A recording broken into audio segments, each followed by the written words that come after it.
Scan for Sovi, your AI bestie. I got your back.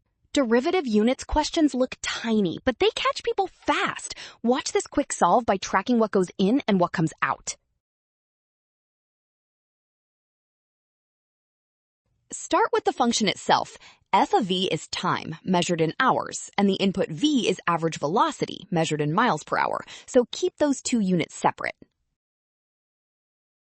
Now take the derivative mentally.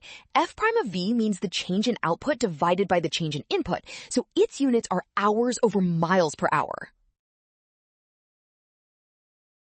That means F prime measures how bicycle time changes for each 1 mile per hour change in velocity, so the units are hours per mile per hour, option D. Well done! Option D, scan now. Don't rush signs or labels. Trust the given quantities and check each step before locking your answer.